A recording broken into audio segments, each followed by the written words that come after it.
Do I have everybody's attention now? Ici Catch Attrape, on parle catch. Aujourd'hui, review de Friday Night SmackDown du 15 octobre 2021. Avant de commencer la vidéo, j'aimerais vous demander de liker, de commenter, de vous abonner, de partager. C'est extrêmement important pour développer cette chaîne. Nous avons devant des 400 abonnés avant la fin octobre, les amis. Donc, on commence directement le show avec Edge. Edge qui est assis sur une chaise et qui nous montre une vidéo qui retrace sa rivalité avec Seth Rollins depuis 2014. Il nous dit qu'il a sous-estimé Seth Rollins, mais il n'aurait pas dû. Ils se sont battus tous les deux. Ils se sont entrebattus tous les deux et il se demande est-ce que Seth Rollins est un petit Edge. Il répond que non. Il dit qu'il doit en finir, sinon leur famille en souffriront. Et il dit qu'il pourrait aller lui faire un petit coucou chez Becky Lynch. Mais il conclut qu'il va régler ça à Hell in a Cell et il m'a marqué l'âme. Il va marquer l'âme de Seth Rollins à jamais et lui faire une cicatrice qui ne guérira jamais. On enchaîne ensuite avec la demi-finale pour le Kings of the Ring. Donc Kings of the Ring, les finales se dérouleront ce jeudi à Crown Jewel. Donc Finn Balor faisait face à Sami Zayn. Bon échange qui se conclut par la victoire de Finn Balor grâce à son coup de grâce qui se qualifie pour la finale du Kings of the Ring et que j'espère qu'il va remporter la finale du Kings of the Ring parce qu'il le mérite vraiment et il en aura vraiment besoin. Donc on enchaîne directement avec Naomi qui arrive sur le ring pour son match contre Sonya Deville qui avait été annoncé la semaine dernière. Donc elle arrive sur le ring, t'as Sonya Deville qui arrive sur la rampe d'entrée. Encore habillée, elle est habillée en suite, donc en suite up, hein, donc en costard, voilà. Et elle annonce finalement qu'elle n'affrontera pas Naomi, pas ce soir, mais elle affrontera elle et Shayna Baszler. Donc ce match se transforme en match handicap, Naomi contre Sonya Deville et Shayna Baszler. Donc Sonya Deville demande à l'arbitre de lancer la cloche, ce qu'il fait. Donc Sonya Deville gifle Naomi et ensuite Naomi la course. Ensuite Shayna Baszler la rattrape mais Naomi réussit à contrer. Et ensuite Sonya Deville qui en profite pour mettre un coup de genou directement sur la face de Naomi. Et ensuite elle se fait agresser par Naomi et par Sonya Deville et par Shayna Baszler.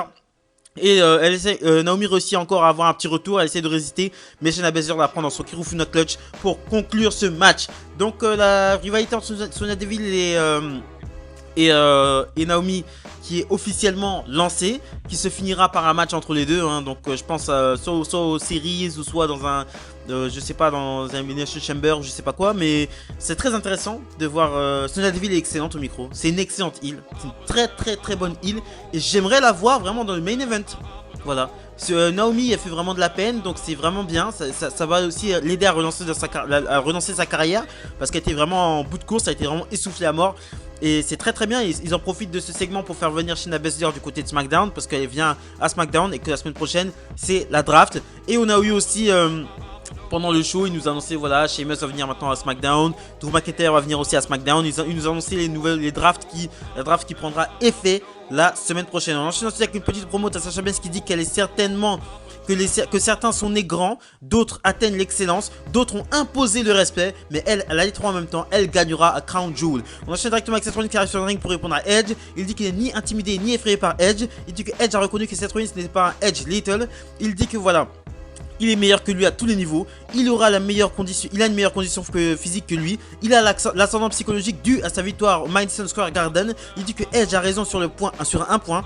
Ils sont tous les deux des démons, mais il a passé plus de temps dans la cage que lui. Il connaît ses structures. C'est là qu'il a fait sa réputation et ça se terminera à Hell in a Cell, mais pas comme il le pense. Il le sait. Car Seth Rollins est un visionnaire, il est un révolutionnaire et c'est Seth freaking Rollins. On enchaîne directement avec le Kings of Crown demi-finale, Carmella contre Zelina Vega. Donc les deux amis, les deux anciens alliés qui deviennent les deux ennemis pour cette compétition, pour notre plus grand malheur. Voilà, ils ont essayé de faire quelque chose d'intéressant mais moi j'ai pas du tout aimé. Donc j'aime pas trop les deux catcheuses, hein. Elle m'emballe pas. Voilà, elle m'emballe pas. Vous savez l'amour que j'ai pour Carmella, c'est proche du degré 0. Zelina Vega ça va, j'aimais bien. Bon, son physique l'aide aussi, mais sa teinture rouge là, faut qu'elle arrête ça. D'accord. Donc pendant le match, t'as Carmella qui se fait frapper au visage et qui sort du ring. Elle demande à ce qu'on lui donne son masque. Ensuite, elle demande à ce qu'on lui donne son masque, Sonya Deville et tout qui veulent lui donner son masque. Ensuite, elle se retourne, elle veut qu'on lui remette son masque.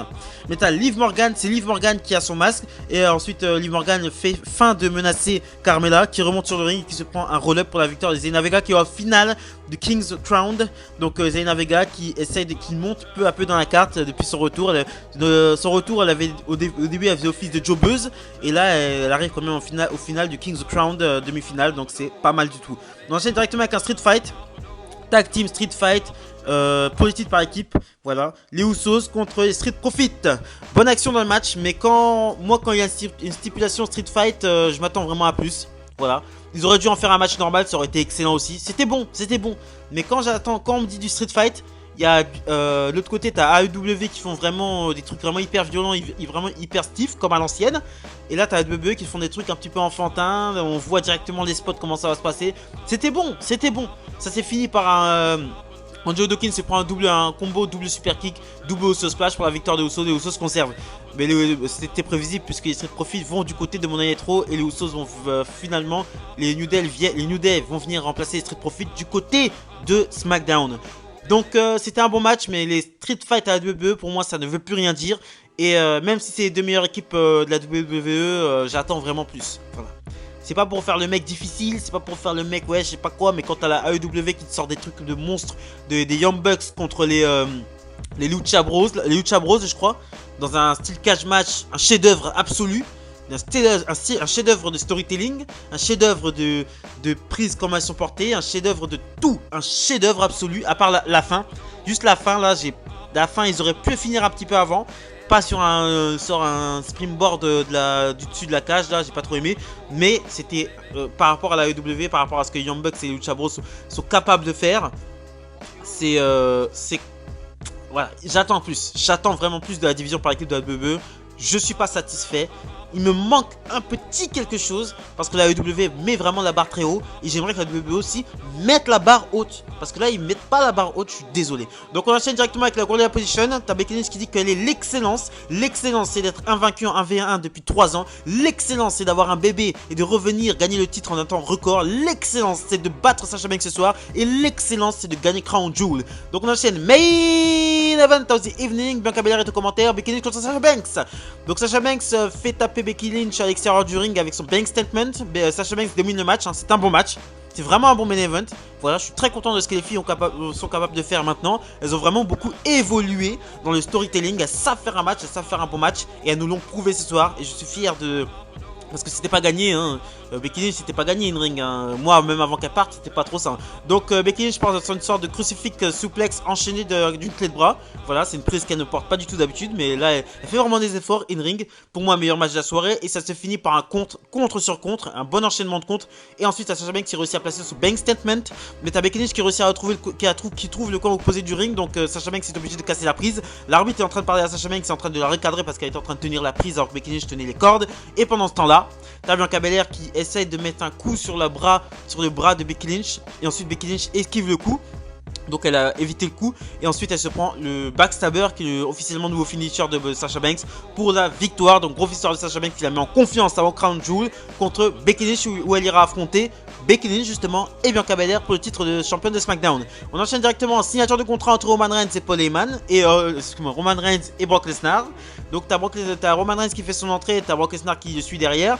Donc il le suit derrière, vous m'avez compris, hein. Roman Reigns fait son entrée sur le ring et ensuite Lesnar fait son entrée aussi.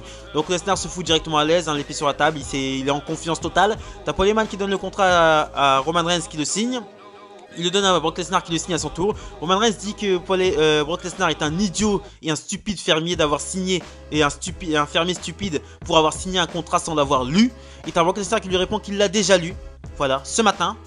Avec son avocat qui n'est autre que Paul Heyman. Et ensuite il quitte le ring. Et t'as Roman Reigns qui est furieux. Donc ce qui laisse encore un mystère sur le cœur de cette rivalité entre Roman Reigns et Brock Lesnar, c'est Paul Heyman.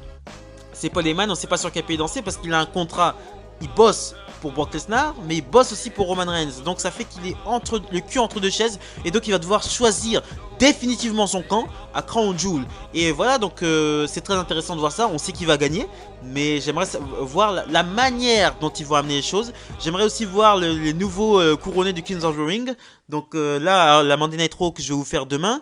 Et donc on ira directement les finales pour le Kings of the Ring. Et ensuite après Raw, je vous fais directement le pronostic. Mes pronostics, ce sera retour des reviews pronostics pour Crown Jewel. Voilà, merci de m'avoir écouté. Likez, commentez, partagez. Les gars, abonnez-vous au maximum. Voilà, on va faire monter cette chaîne là. 400, je veux les 400 abonnés avant le mois d'octobre. Merci de m'avoir écouté les gars. Abonnez-vous, likez, vous connaissez. Salut les amis, bon début de semaine.